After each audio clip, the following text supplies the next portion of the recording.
It's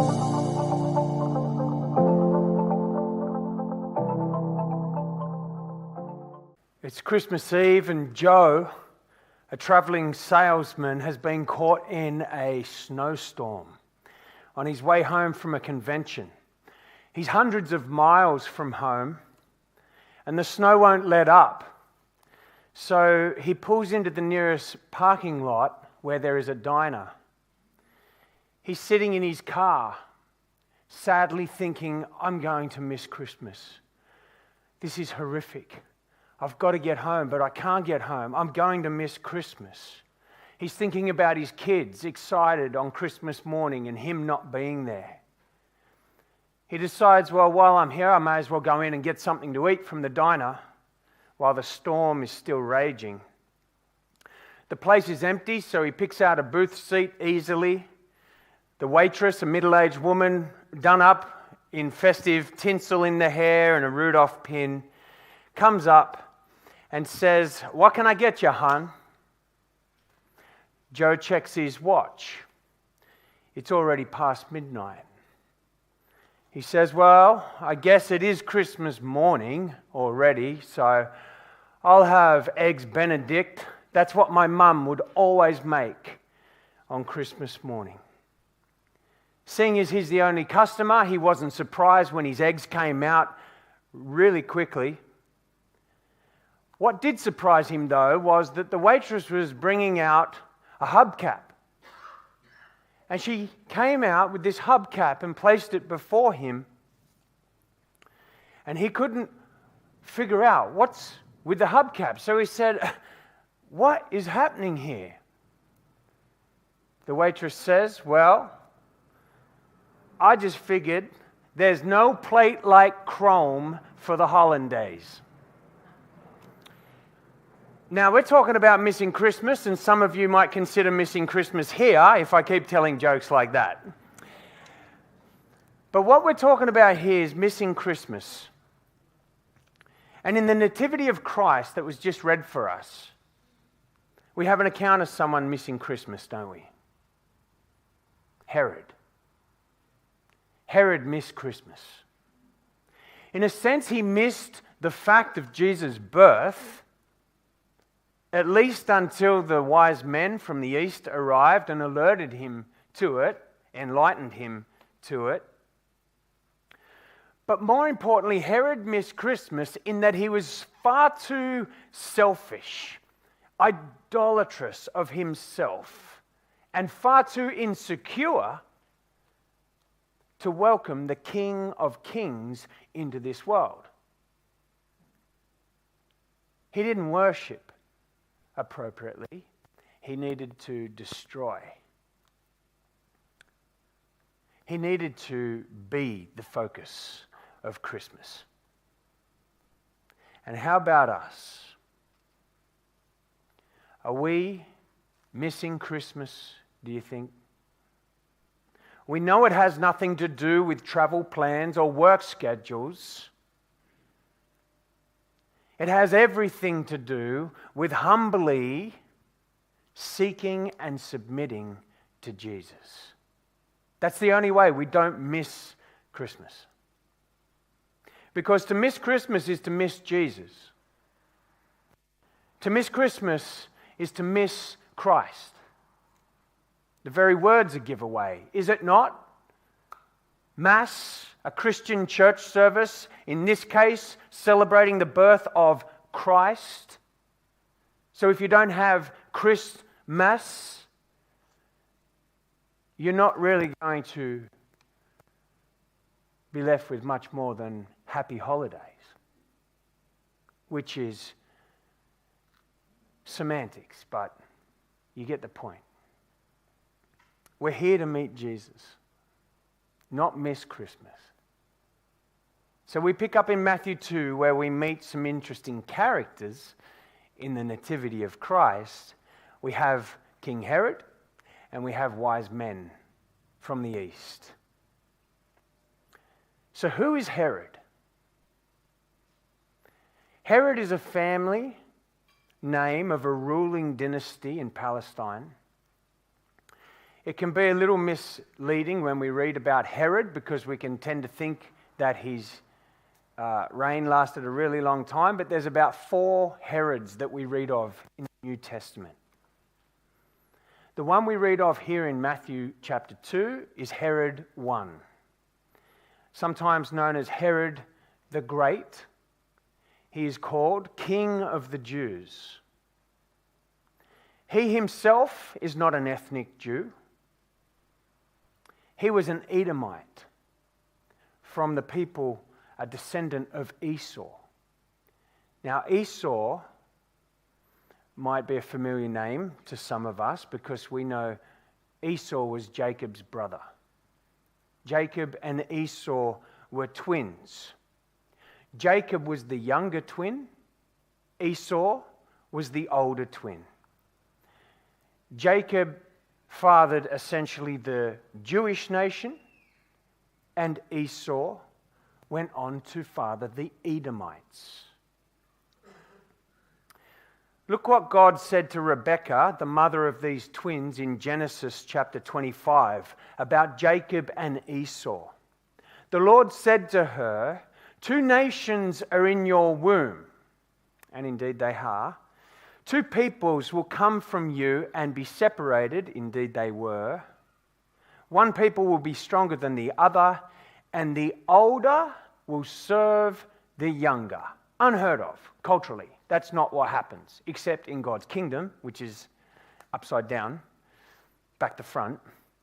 And so God says, the older will serve the younger.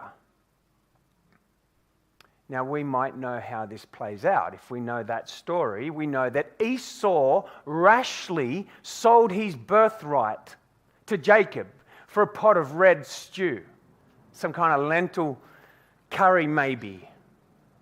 And so ensues throughout history and throughout the Old Testament a struggle that began in the womb of Rebekah. And we can read of that struggle between Israel and the Edomites. There's just an abrasiveness in the interactions. They won't let Israel through their roadway after they come out of exile. And there's, for centuries, a struggle against power and prophecy. Who's going to serve the other? Well, God told us the older will serve the younger.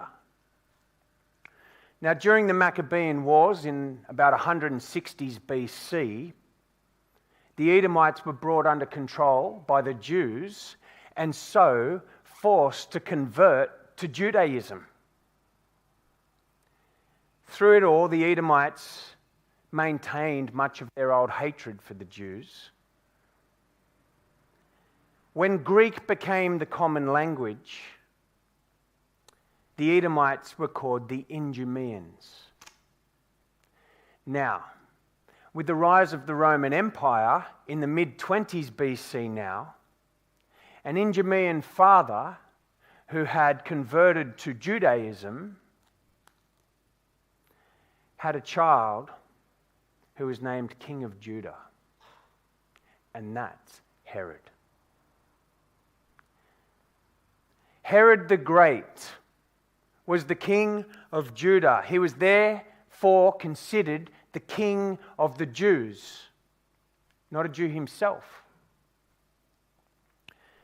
Now, we don't have to be Einstein to predict how this Herod's going to react to the birth of the Jewish Messiah, do we? The one who is to be born King of the Jews. We have a man under great pressure here, established by Rome to please Rome. A man who liked to impress people. He took on a very great portfolio of impressive projects. He pleased people as long as it pleased him.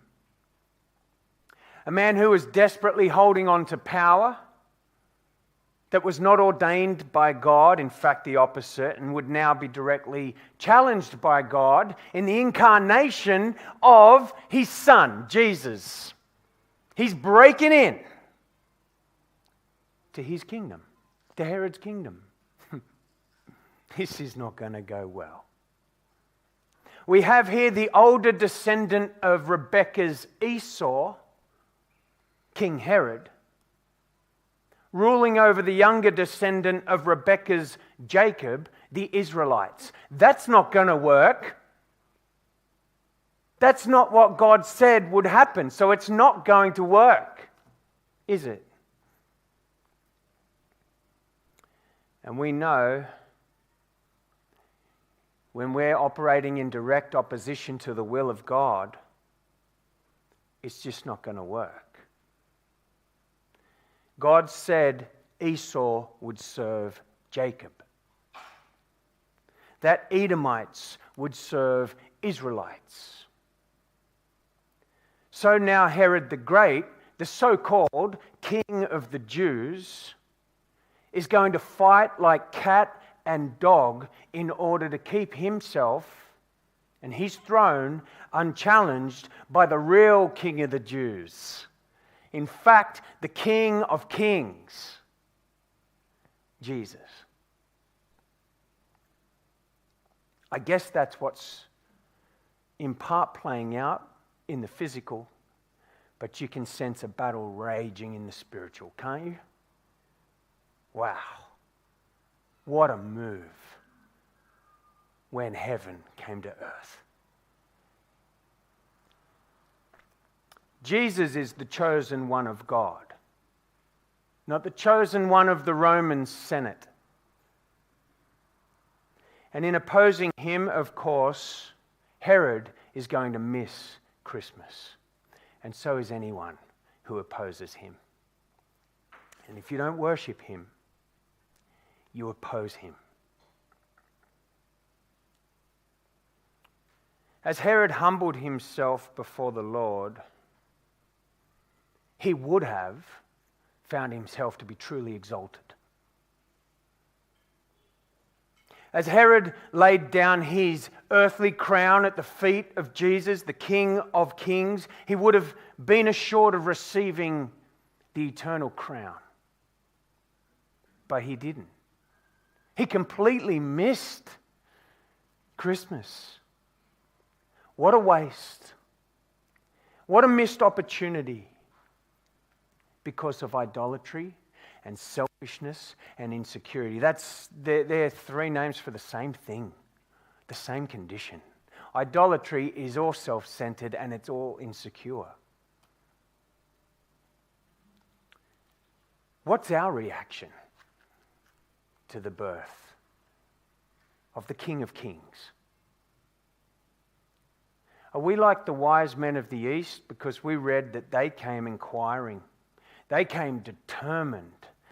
They were on a mission to seek and find, to behold and bow to this king. Or are we like Herod, challenged, threatened, insecure, and would rather kill than yield? The wise men of the East were not likely characters to find Jesus. They weren't Jews. They're Gentiles, non-Jews like us. They were magi, probably what you'd call magicians, astrologers. You could even call them warlocks, witches. Worshippers of the stars. But yet, they noticed something in the heavens. There was a sign to them. And it was a star. How cool is that? The men of the East had taken stars and worshipped them. They'd worshipped them as the host of heaven. They'd assigned names to them. We can read some of those names, Succoth and Kaiwan. But now God took the very misuse of his stars and the worship of them and used that to lead them to Jesus. That's what God can do. Only God can do that. And what God wants to do, He'll do. Isn't that amazing? We serve a powerful God without rival.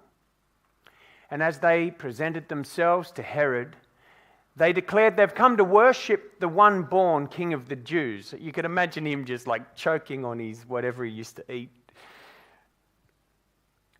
Whose star they've followed. Little did they know, he not only was under the star, but he was the one who had hung the stars. The heavens declare his glory. The stars and the galaxies are his handiwork. It's an amazing journey. But look what happened. Look at King Herod's reaction. Verse 3, when he heard this, he was deeply disturbed. What a threat to his power. And all Jerusalem with him. So he assembled all the chief priests and scribes of the people and asked them where the Messiah would be born. So now he's assembled Jews. He's gone, guys, check this out. These guys are here to worship the King of the Jews. They reckon this star has led them here. People, come close. What is going on? Search the scriptures. The scribes and chief priests. So he inquired, where's this Messiah going to be born? And they say, in Bethlehem of Judea. Because this is what was written by the prophet.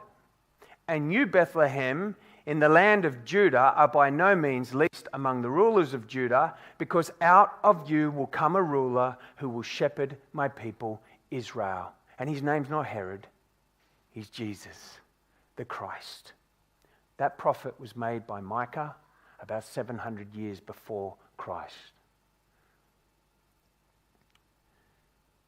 You know, one thing that's jumped out at me this week, as I've read this chapter, and seen what's going on and considered the roles and the people and what's at play.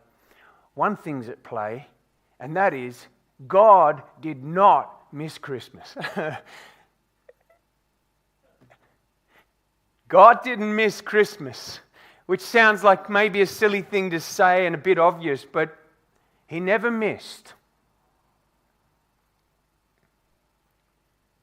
What I mean is that He ordained everything. And He brought everything to pass. And that since before the foundation of the world. So, when we don't miss Christmas and we see Jesus, we stand on the rock of God's sovereign promise and providence. That's a really secure life. If we don't miss Christmas, there's more at stake than a holiday.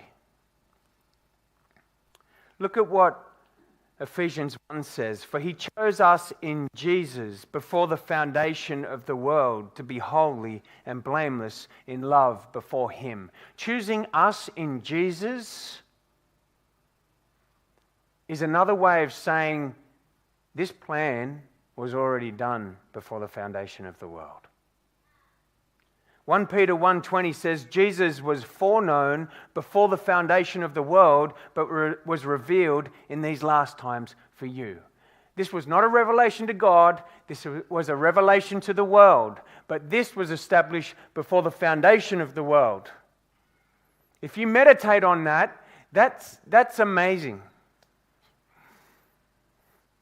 In my mind's eye, I've seen Jesus' face before saying, let there be light.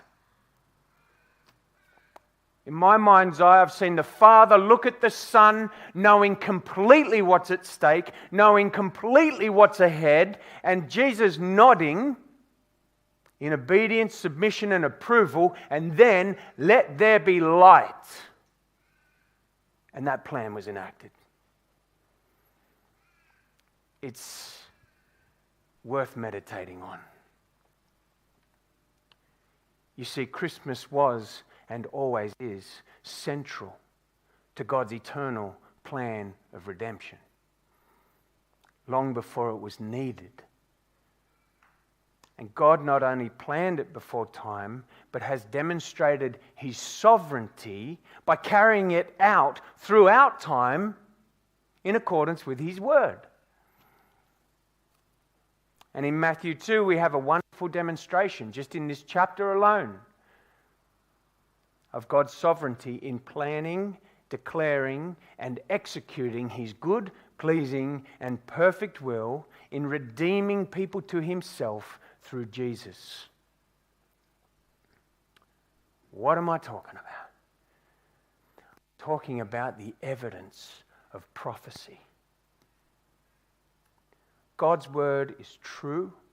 God's promises are sure. If you have a promise from God, it's as sure as you've already received it. A promise from God is having received it. You don't need to wait with sweaty hands. Now, Matthew contains 3 prophecies, 4 in fact, but 3 I want to look at, that God gave pertaining to the birth of the Messiah, that seemed to be contradictory at first reading. Before the birth, I'm sure, seemed contradictory. I don't know what the conversations were like around these. But here are the 3 prophecies fulfilled in Jesus. Firstly, the Messiah is to come out of Bethlehem. The chief priests were able to confirm that for Herod. Secondly, God's going to call his Messiah from Egypt. So, what? Thought it was Bethlehem. No, it's Egypt.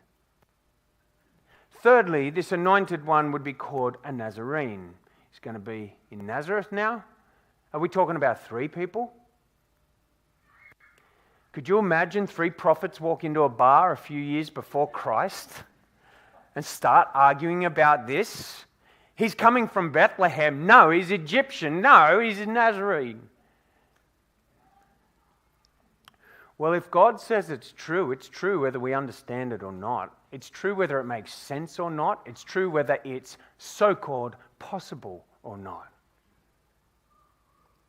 And we see here in this episode with the king how God ordained these circumstances to bring all 3 strands of this prophecy together.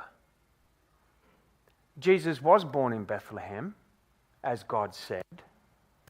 And after the wise men from the east found Jesus and worshipped him with gifts, much like what we do in the middle of our service when we present our offering, it's like we're worshipping with gifts. It is an act of worship. They were directed home by another route in order to avoid Herod. And now look what happens in verse 13. After they were gone, an angel of the Lord appeared to Joseph in a dream, saying, "Get up, take Jesus and his mother, flee to Egypt, and stay there until I tell you, for Herod is about to search for the child to kill him." So he got up and took Jesus and Mary during the night and escaped to Egypt. He stayed there until Herod's death, so that what was spoken by the Lord through the prophet might be fulfilled. Out of Egypt I called my son. Herod, realizing he'd been outwitted, flew into a rage, as you can imagine. Not only is he offended, he's threatened. He had all the children to and under massacred. I don't think we can actually imagine what that would be like if we were to line them up here.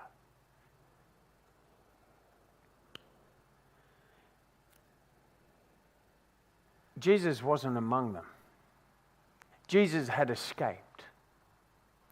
Jesus was in Egypt, about to be called out by God in accordance with his prophecy.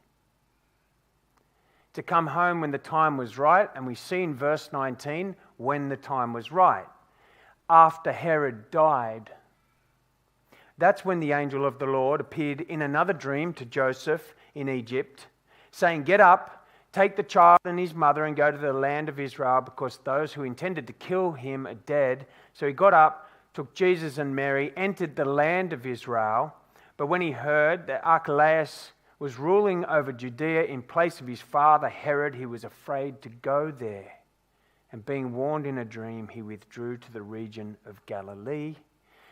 Then he went and settled in a town called Nazareth to fulfill what was spoken through the prophets, that he would be called a Nazarene. Hundreds of years, different people, different seemingly incompatible facts come together by God through circumstance.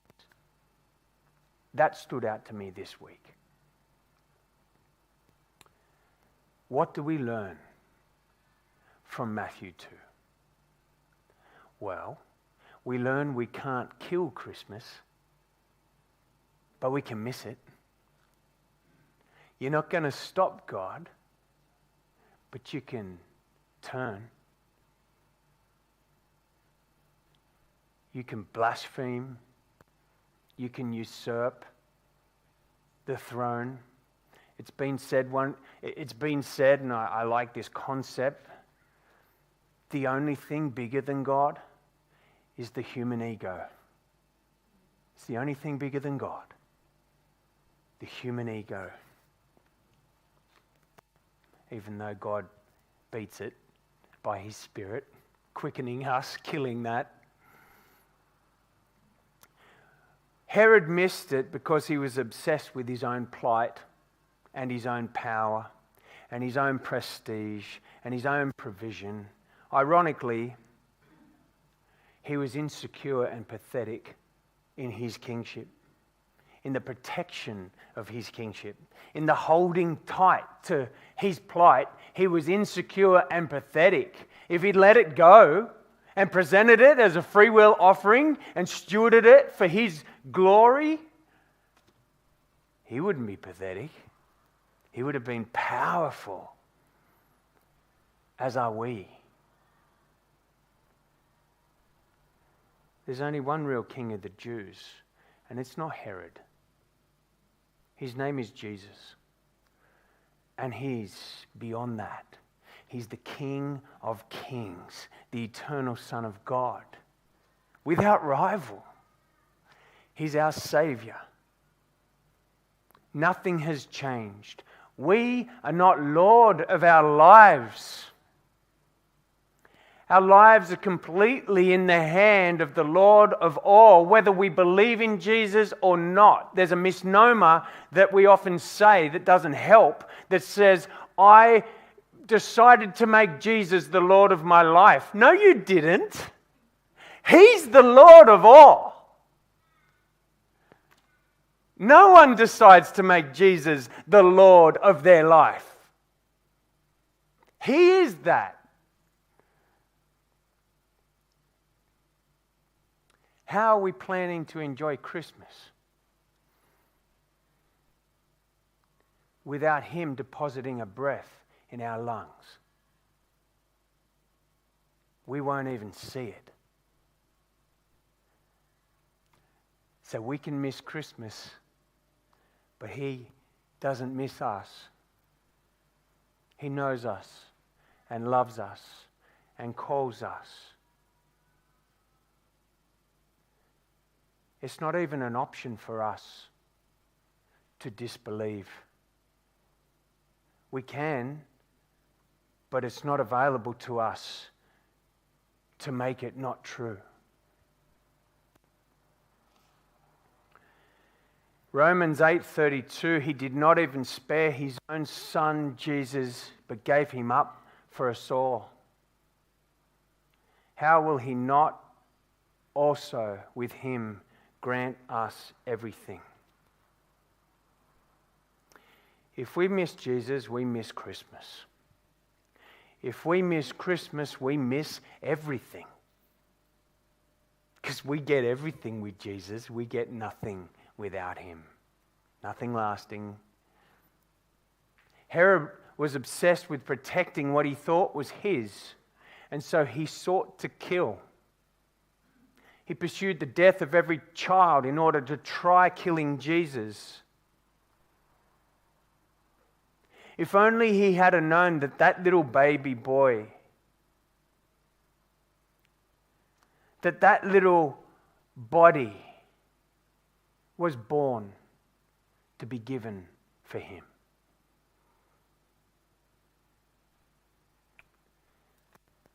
If only he had humbled himself.